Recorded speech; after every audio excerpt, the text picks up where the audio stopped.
Setelah Count Nicholas berkata seperti itu, Chris yang menyadarinya pun mencoba tak membiarkan Count Nicholas berbuat seperti itu. Namun, dengan keteguhan hatinya, Count Nicholas menyuruh Chris untuk segera pergi dari tempat tersebut, dan untuk menghargai keputusan yang ingin diambil oleh Count Nicholas.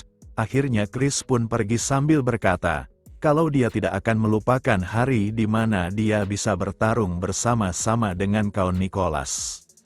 Di sisi Hannibal, dia yang melihat Chris meninggalkan Count Nicholas di tempat tersebut, dia pun berkata kepada Count Nicholas kalau tidak ada yang mengizinkannya melakukan tindakan tersebut. Namun, Count Nicholas yang tak menghiraukan perkataan Hannibal, dia langsung menyerangnya dengan sekuat tenaga. Namun, serangan besar tersebut yang mengarah ke arah Hannibal, serangan tersebut bisa ditahan dengan sangat mudahnya, dan Count Nicholas yang melihat itu, dia lalu berkata, kalau sejak dulu, dia sangat ingin melawan prajurit yang kuat seperti Hannibal setidaknya sekali dalam hidupnya, dan Hannibal yang mendengar itu, dia sambil menjilat pedangnya, dia bertanya kepada Count Nicholas, sudah di rank berapa ia di kerajaan Kairo, dan sambil mengeluarkan aura yang begitu besar, Count Nicholas berkata, kalau dia adalah swordsman terkuat di kerajaan Kairo. Pada saat Hannibal berkata kalau perkataan Count Nicholas adalah lelucon yang sangat menggelikan, Count Nicholas pun langsung bergerak dan melancarkan serangannya. Tetapi, setiap serangan yang dilancarkan olehnya itu bisa dihindari dengan mudah oleh Hannibal, dan di dalam pertarungan tersebut, Count Nicholas sambil melancarkan serangannya, dia berkata dalam hatinya, kalau di sepanjang hidupnya, dia selalu ingin mencapai ke tingkat selanjutnya, yaitu tingkatan 6 star, dan melalui duelnya melawan Roman Dimitri, Count Nicholas berhasil melangkah dekat ke batasannya tersebut, dengan kekuatan yang sangat ia dambakan. Dia pun mencoba melewati batasannya itu, dan meski akhirnya ia bisa melewati batasannya dan mencapai swordsman 6 star, dengan melancarkan serangan dengan teknik yang bernama Secret Technique Demolition, saat serangan itu diarahkan ke arah Hannibal. Serangan tersebut bisa ditahan dengan mudah oleh Hannibal sambil berkata kepada Count Nicholas, apakah kekuatannya cuman sebatas itu yang dikenal sebagai swordsman terhebat di Kairo? Setelah berhasil menahan serangan Count Nicholas dengan pedangnya, Hannibal pun mencoba menyerang balik Count Nicholas dengan teknik yang ia kuasai, dan dengan serangan cepatnya tersebut, Count Nicholas yang mendapatkan luka yang sangat fatal pun langsung tersungkur oleh serangan Hannibal tersebut, dan sambil berjalan ke arah Count Nicholas yang dalam keadaan sekarat, Hannibal berkata, apakah Count Nicholas ingin tahu dua hal yang mungkin akan mengejutkannya? Dan Hannibal pun memberikan informasi yang pertama kepada Count Nicholas, kalau meski dirinya rank kedua secara publik, faktanya ada banyak orang yang jauh lebih kuat dari dirinya di Kekaisaran Kronos.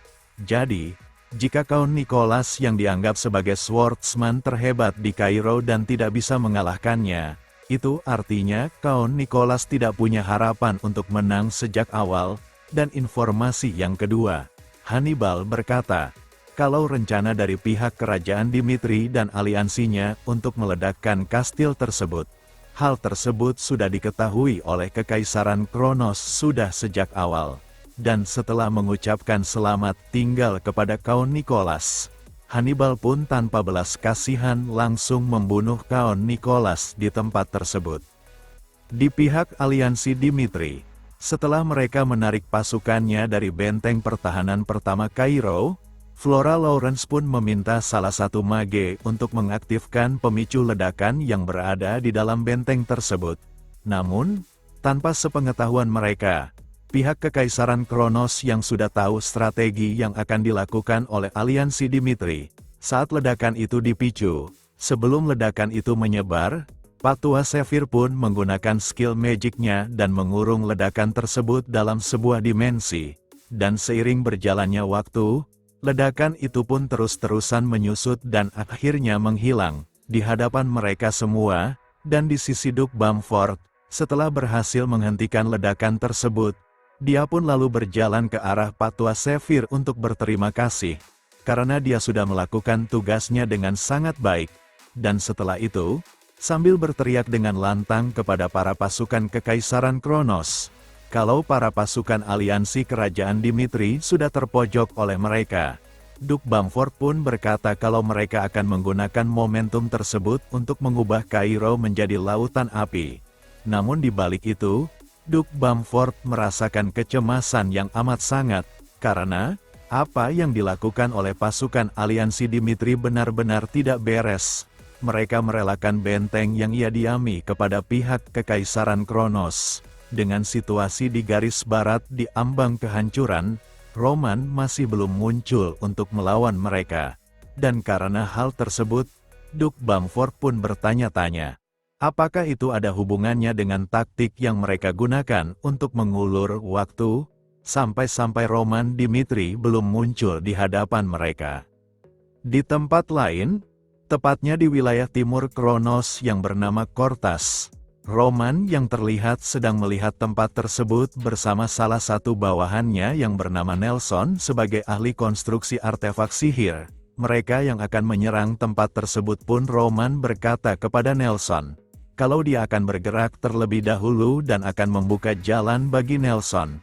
Dan setelah Roman turun dari tebing dan memanjat dinding kastil tersebut, tak berselang lama, Roman pun menjulurkan tali yang sudah ia ikat agar bisa digunakan oleh Nelson untuk memanjat kastil tersebut.